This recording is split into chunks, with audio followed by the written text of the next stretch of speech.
Romains 3 du verset 23 nous dit car tous ont péché et n'atteignent pas à l'accord de Dieu. Donc il est dit que tous ont péché, que nous sommes tous pécheurs. 1 Jean 3 du verset 4 nous dit que quiconque commet le péché transgresse aussi la loi, car le péché est la transgression de la loi. Donc le fait de pécher, c'est simplement le fait de transgresser la loi de Dieu. Comme il est dit dans ces lois, que tu ne mentiras pas, tu ne voleras pas, tu ne commettras pas d'adultère, ou encore tu ne tueras pas, d'accord? Et bien sûr, les péchés que nous faisons donc, ce sont des choses qui sont donc contraires à ces lois-là. Donc le fait de mentir, voler, tuer, et ainsi de suite. Et bien sûr, il est dit après que nous ne devons pas atteindre la gloire de Dieu. La gloire de Dieu étant sa perfection, sa sainteté, sa pureté, donc son standard. Et bien sûr, nous devons atteindre cette perfection, ce standard-là que Dieu attend afin d'y accéder au paradis, qui est un endroit qui est parfait et sans péché, là où il est. Or, nous ne le pouvons pas puisque justement personne n'est juste sur terre, donc personne n'est parfait quant à ces lois-là. Romains 3 du verset 10 nous dit justement que selon qu'il est écrit, il n'y a point de juste, non pas même un seul. Et bien sûr, le péché ne reste pas impuni, puisqu'il est dit qu'il y a un salaire pour nos péchés. Romains 6 du verset 23 nous dit car le salaire du péché est la mort. Donc pour nos péchés, nous méritons la mort physique. Mais ça ne s'arrête pas là, puisque nous avons une âme qui va soit au paradis ou soit en enfer. Et bien sûr, la Bible parle de l'enfer éternel qui est appelé le lac de feu et de soufre, qui est la seconde mort. Donc le lac de feu qui est pour toujours et à jamais. Et donc il est cité dans un verset qui sont ces personnes qui iront dans ce lieu-là. Apocalypse 21 du verset 8 nous dit mais les craintifs et les incrédules, et les abominables et les meurtriers, et les proxénètes et les sorciers, et les idolâtres, et tous les menteurs auront leur part dans le lac qui brûle avec le feu et le soufre, qui est la seconde mort. Donc il est cité tout type de pécheurs, d'accord, mais à la fin il est dit et tous les menteurs iront en enfer. J'ai déjà menti, on a tous déjà menti au moins une fois dans sa vie, et vous comprenez bien que ne serait-ce qu'un seul péché, donc un seul mensonge peut donc nous envoyer en enfer, et qu'on a fait aussi pire que de mentir ou de voler, et ainsi de suite.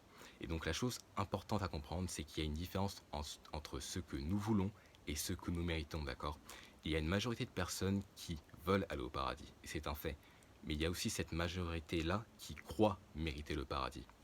Or, est-ce que c'est ce que la Bible enseigne? La réponse est non, d'accord, puisque nous ne méritons pas le paradis, mais le contraire, l'enfer éternel.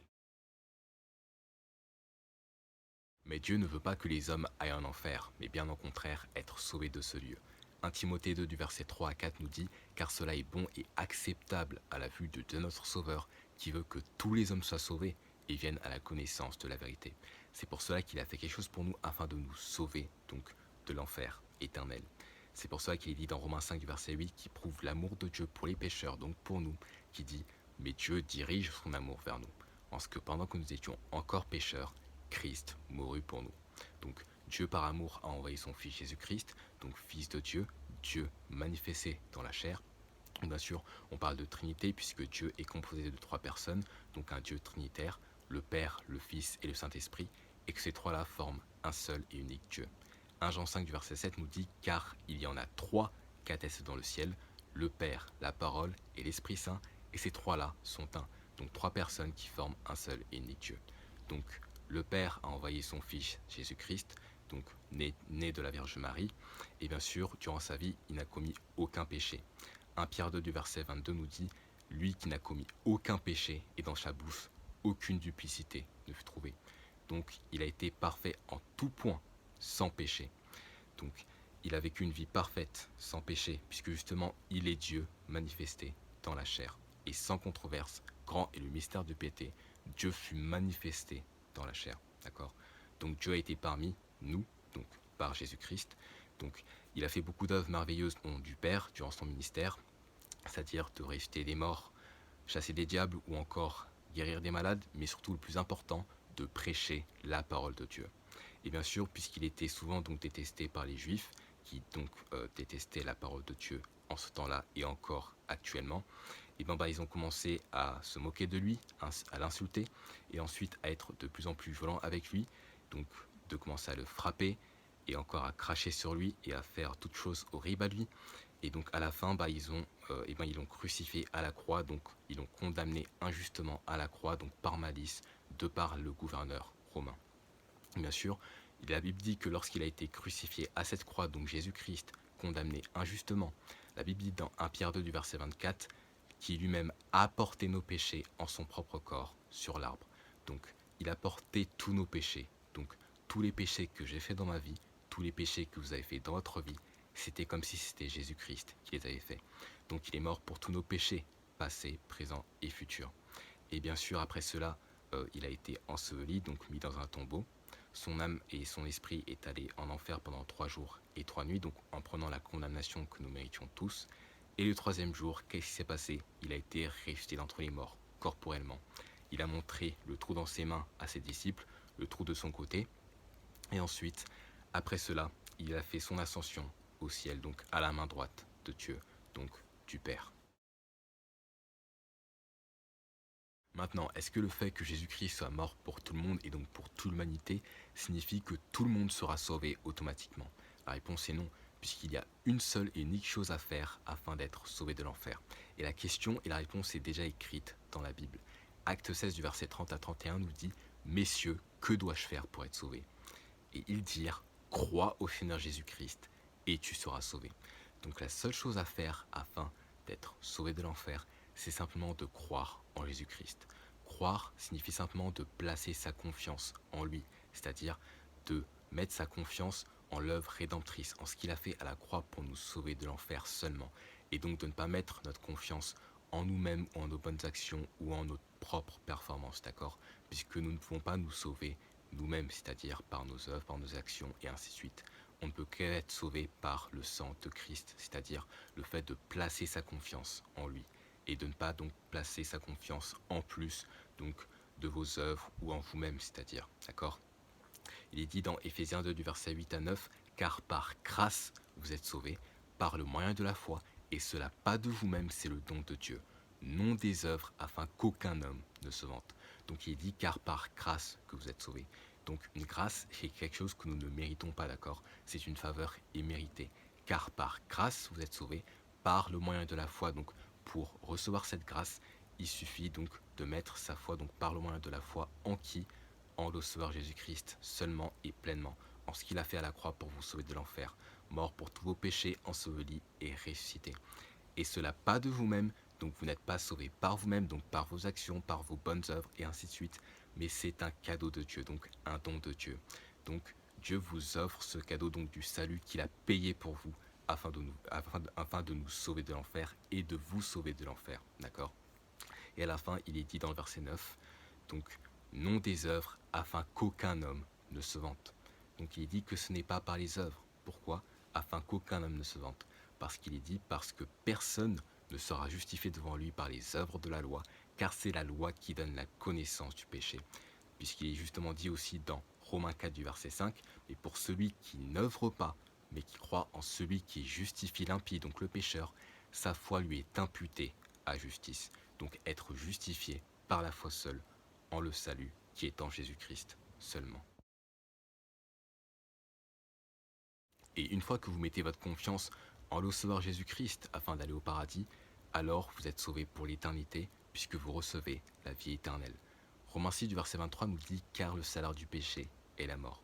Mais la seconde partie du verset nous dit « Mais le don de Dieu, donc le cadeau que Dieu nous donne, donc le salut éternel, est la vie éternelle par Jésus-Christ, notre Seigneur. » Donc Dieu vous offre une vie qui est sans fin, qui ne s'arrête jamais. C'est-à-dire qu'une fois que vous êtes sauvé, alors vous êtes sauvé pour l'éternité, puisque vous recevez une vie qui est sans fin, qui ne s'arrête jamais. Donc la vie éternelle. Jean 3,16, le verset le plus connu de la Bible, nous dit « Car Dieu a tant aimé le monde, qu'il a donné son seul Fils engendré, donc Jésus-Christ, afin que quiconque croit en lui ne périsse pas, mais ait la vie éternelle. » Donc Dieu par amour a envoyé son Fils Jésus-Christ et que seulement il suffit de mettre sa confiance en lui, c'est-à-dire afin que quiconque croit en lui, donc met sa confiance en son Fils Jésus-Christ afin d'être sauvé de l'enfer. Il n'est pas dit quiconque fait de bonnes œuvres, quiconque est une bonne personne, quiconque se fait baptiser, quiconque qui se sanctifie, quiconque et ainsi de suite, d'accord? Il n'est pas dit quiconque est une bonne personne puisque justement il est dit que aucun n'est bon sinon un seul, c'est-à-dire Dieu, d'accord? Ce n'est pas que vous êtes sauvés par vous-même, c'est-à-dire par vos œuvres, par vos actions, mais seulement par la foi seule, afin que quiconque croit en lui ne périsse pas, donc ne périt pas où? En enfer, donc dans l'enfer éternel, le lac de feu et de soufre, mais qu'il ait la vie éternelle. Donc il suffit de mettre sa confiance en Christ, ainsi vous êtes sauvés pour l'éternité, puisque justement vous n'êtes pas sauvés par vous-même, mais c'est Christ qui vous sauve. Il suffit simplement de mettre sa confiance en lui. Jean 6,47, où Jésus-Christ parle, nous dit « En vérité, je vous le dis, celui qui croit en moi a la vie éternelle. » Donc dès au présent même, une fois que vous mettez votre confiance pleinement et seulement en Christ Jésus pour aller au paradis, alors vous recevez dès aujourd'hui et dès maintenant la vie éternelle. Et Tite 1 du verset 2, qui prouve que Dieu n'est pas un menteur, nous dit « Dans l'espérance de la vie éternelle, laquelle Dieu, qui ne peut mentir, a promis avant le commencement du monde. » Donc Dieu n'est pas un menteur pour vous définir la vie éternelle, c'est que c'est vraiment une vie qui est sans fin et qui ne s'arrête jamais. Et qu'une fois sauvé, alors vous êtes sauvé pour l'éternité. De plus, une fois sauvé, vous devenez enfant de Dieu. Jean 1 du verset 12 nous dit « Mais à tous ceux qui l'ont reçu, à eux leur a donné le droit, donc le pouvoir de devenir les fils de Dieu, donc les enfants de Dieu, à savoir à ceux qui croient en son nom. » Donc à ceux qui mettent pleinement et seulement leur confiance en Christ Jésus pour avoir la vie éternelle. Donc une fois sauvé, alors vous devenez enfant de Dieu. Dieu est votre Père et vous êtes son Fils. Donc vous faites partie de la famille de Dieu, là où il y a les frères et sœurs en Christ. Et Dieu sera toujours votre Père comme vous serez toujours son Fils, quoi qu'il arrive.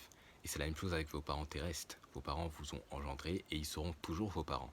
Et bien vous aussi vous serez toujours leur enfant, donc leur fils. Mais par contre, si vous avez un mauvais comportement ou encore que vous faites des bêtises dans la famille, qu'est-ce qui se passait?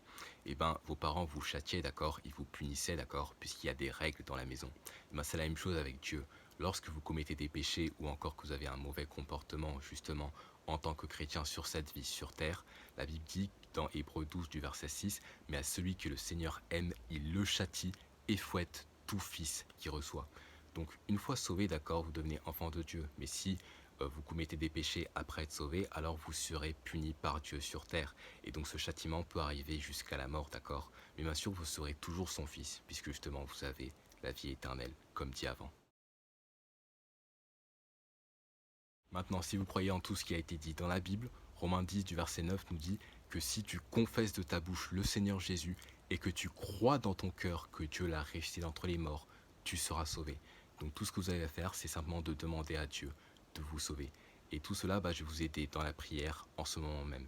Donc si vous voulez bien prier avec moi, dites simplement « Seigneur Jésus, je sais que je suis un pécheur et que je mérite d'aller en enfer. Mais je crois que tu es mort à la croix pour tous mes péchés et que tu as été enseveli et ressuscité. Je te remercie de m'avoir donné la vie éternelle et de m'avoir sauvé de l'enfer. Je ne crois pas en moi-même, mais seulement en toi. En ton nom je te prie. Amen.